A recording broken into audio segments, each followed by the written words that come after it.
It's Your Health Radio, a special podcast series presented by Henry Mayo Newhall Hospital. Here's Melanie Cole. We hear a lot about how to treat illness, but not as much about how to prevent and reverse chronic disease through lifestyle management and behaviors that we all have. Today, we're learning about lifestyle tips to help us all live longer. Welcome to It's Your Health Radio with Henry Mayo Newhall Hospital. I'm Melanie Cole, and joining me today is fan favorite Dr. Anirudh Rai. He's a primary care physician on the medical staff at Henry Mayo Newhall Hospital. Dr. Rai, it's a pleasure as always. I'm so glad to have you with us. This is a great topic, and there are so many things that we can do. So let's jump right in with screening. As we age, there are certain things that become more important. So I'd like you to touch on some of the important screening recommendations as we get, let's say, over 50.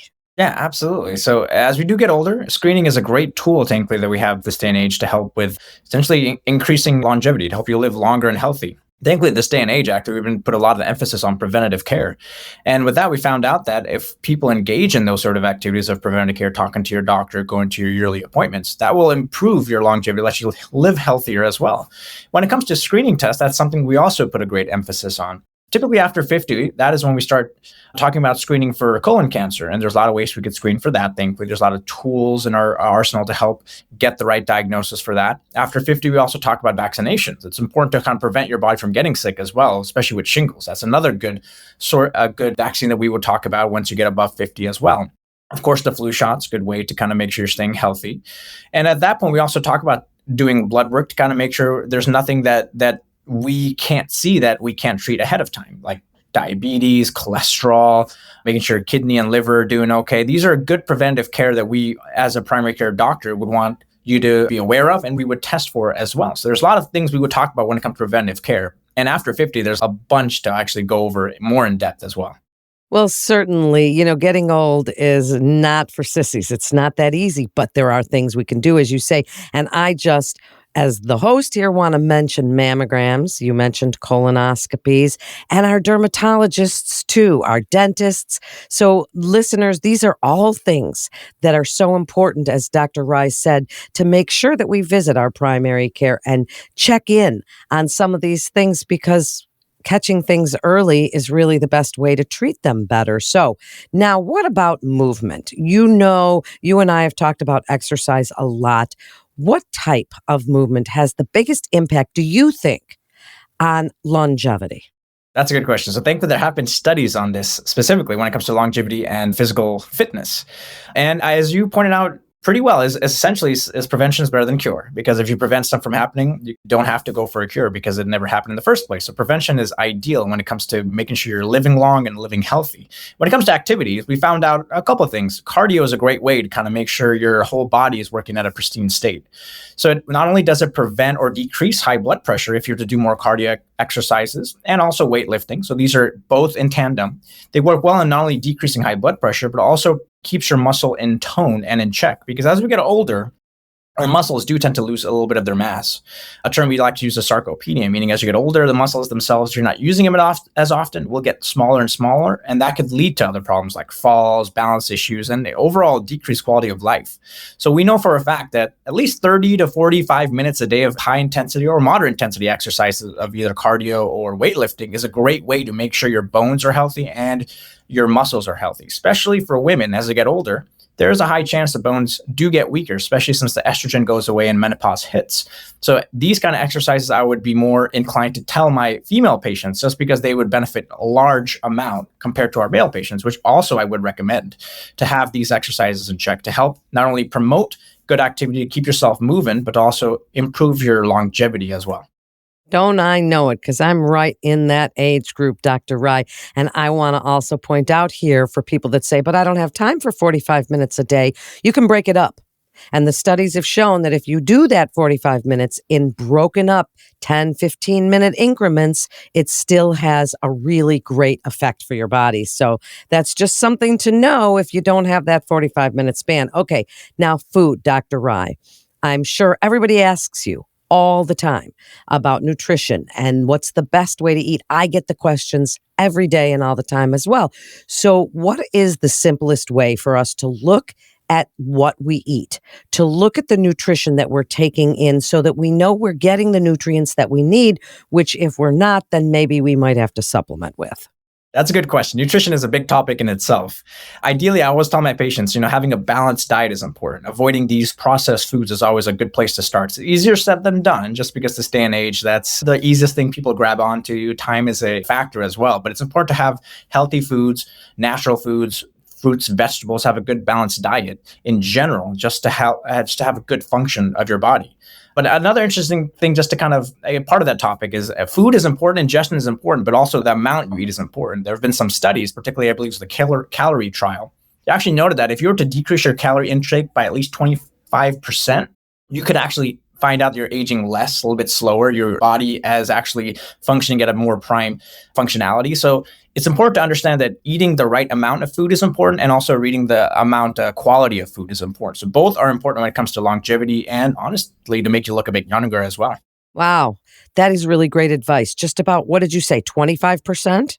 Yeah, there was a study, the calorie trial. Anyone could research it as well. They showed that if you were to decrease the calorie intake by 25%, not saying completely stop any calorie intake, which is intermittent fasting, but just by reducing your calorie by 25%, you could actually slow the aging process, keep your body functioning more at its prime state a bit longer as well. And it has shown, at least for the most part in those studies, that people age slower in those kind of states.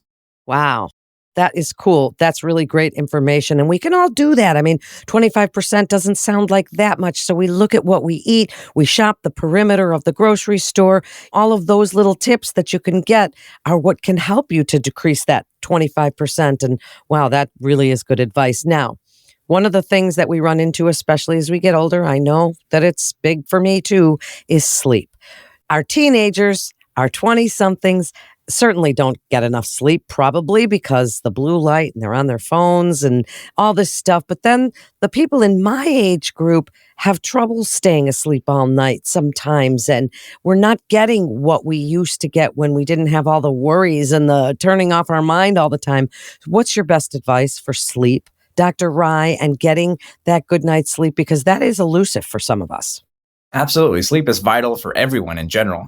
And we found out, at least when you get older, actually our sleep cycle does get a bit, I wouldn't say malfunction, but it does lose its quality. And that, some people say, is a natural progression as we get older. Our mind tends to be more primed to work better at sometimes even lower amounts of sleep.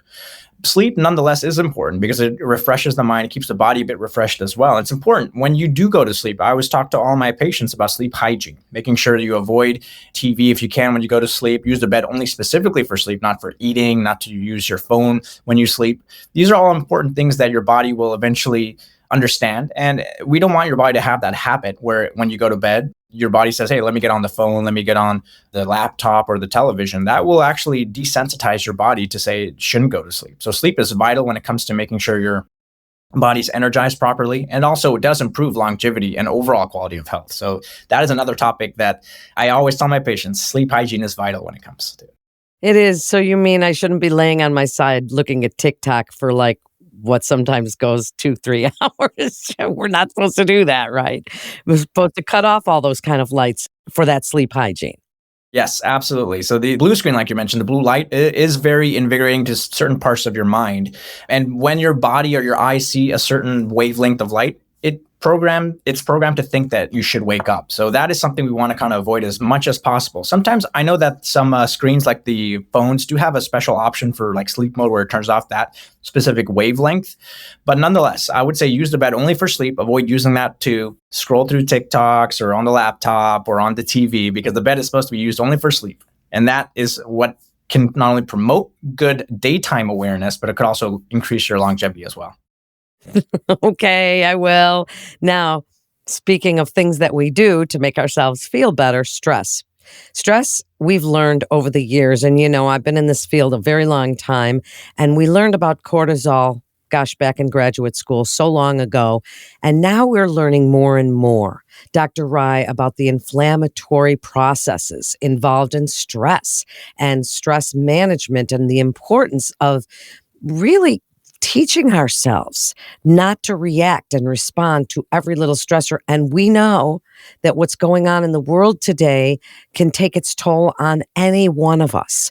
What is your best advice? And you and I have talked about stress a lot, but some management techniques for any of us, because it really is pervasive and intrusive, and it can be detrimental to our health in so many ways. Absolutely. Stress is a very hard topic to even discuss sometimes because there's not this like guideline saying, hey, if this happens, do X, Y, and Z. Like in medicine, I can't give you a pill for stress, unfortunately. But thankfully, as human beings, we've been through quite a bit, historically speaking. So we do have the capability to adhere, and not only adhere, but overcome large amounts of stress. The best thing that I could do to tell all my patients about stress is first, I would ask them, what is it that you like to do? What are the things that can help you, that you used to do that helps de-stress you in certain ways? It could be working out, reading, walking.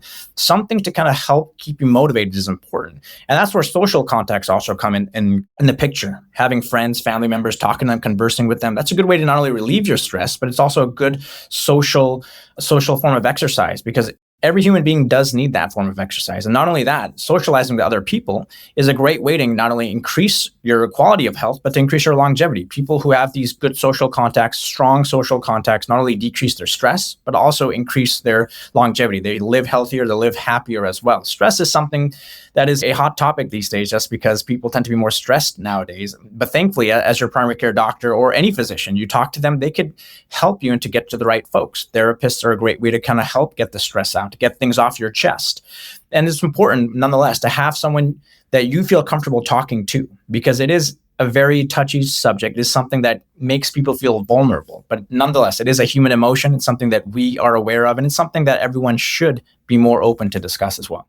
I agree. And I know so many people, I think I'm married to one who doesn't love the idea of talking and getting professional help, but it's so important these days. And there are so many ways to seek out counseling and get psychological help should you need it in these unprecedented times. But you mentioned social and having friends. And besides that, Dr. Rai, we're learning more and more, right, about, and I'm not necessarily going to be corny and say, oh, spiritual, but gratitude and giving back to feed our souls. I'm an aging hippie, so I've always kind of thought about it like that, but having friendships, and even in this day and age, and since COVID, right, none of us wanted to go out. And I know some people that kind of just stuck along that whole way of thinking. I'm not interested in going out anymore, but having friendships, feeding our souls, getting back to nature, gratitude, all of these kinds of things can really help us to calm and center, right? Absolutely. And what we did find out about the social distancing during COVID is people's stress level went through the roof because they didn't have the social contacts, the family to engage with, the friends to discuss with. It's very important to have the social contact physically, as in they should be in front of you. I mean, it's good that we have virtual ways to connect to everyone, but the social contact of shaking someone's hand and seeing them face to face has a completely different impact versus something that's virtual. So it's always important to have these social connections, even though they can be tough at times and it can be a bit hard, but nonetheless, it is something that our body does need. And we are social creatures by nature. And it's always important that in this journey in life, it's important to have someone with you to kind of go through this process. You say a rope with multiple strands is not easily broken. And that's the same thing with life. It is something that we as human beings are always aware of. And even in our situation, in our clinic, we have a team with it. So we are a team-driven humanity in that sense. So it's important to have these social contacts, always adhere to them and reach for new ones, because these social contacts is what makes us all human. I love that. I love the way you said that whole thing. So I'd like you to wrap it up with your best advice, as I always ask you what your best advice is, Dr. Ryan. You just come on here and you give us so much good information, and really you're so generous with your time for us, because people can't always ask a doctor all of these questions, and you're such an expert and you're such a nice man with a lot of compassion for your patients. If there was one habit, Dr. Rai, that you would say, hey guys, I really want you to look at trying not to do this anymore, and one habit that you could say, I really want you to do this. Give us your best advice with a don't, but then end it with a do. Absolutely. So the quick summary, it's important to always talk to your doctor, have these yearly exams just to make sure your body's doing well. Talk about preventative care. That's always important when it comes to every stage in life because there's prevention is better than cure by definition. And the best thing to do is eat healthy, have a well-balanced diet, exercise, and also have these social contacts. It's important to always stay engaged with your community, with your family, because all these put together are not in a vacuum. They have to be adhered to together to live a long, healthy, strong life. If I were to give some advice about what to avoid, definitely avoid any bad habits. Smoking, decreasing alcohol intake. These kind of bad habits can linger on quite a bit and can be quite detrimental. At the same time, I would want people to be more social, engage with others around them, and be a bit more thoughtful because it is important to have these social contacts. Talk to your doctor. That's a social engagement in itself. And it is important to always be mindful of those around you because these social contacts, these social interactions, they're hard for everyone at times, but we are all human beings that learn from each other, that go through these trials together. And these sort of obstacles, we've overcome so much in the past and there's so much more we can do. So as human beings, always stay in touch with everyone, always encourage everyone when you can. At the same time, don't be afraid of the obstacles in front of you. You're such a lovely man. Thank you so much for joining us today and sharing your expertise yet again for being our own best health advocate. Because I think, as you said, talk to your doctor. That's so important that we advocate for ourselves and we set goals and we try and reach those goals because each new milestone helps us to feel better about ourselves and helps us to generate that positive motivation and enthusiasm. Thank you so much, Dr. Rai, for joining us as always. And you can request an appointment with Dr. Rai by visiting henrymayoprimarycare.com. You can also visit the free Henry Mayo Newhall Hospital online health information library at library.henrymayo.com. That concludes this episode of It's Your Health Radio with Henry Mayo Newhall Hospital. Please always remember to subscribe, rate, and review It's Your Health Radio on Apple Podcasts, Spotify, iHeart, and Pandora. I'm Melanie Cole. Thanks so much for joining us today.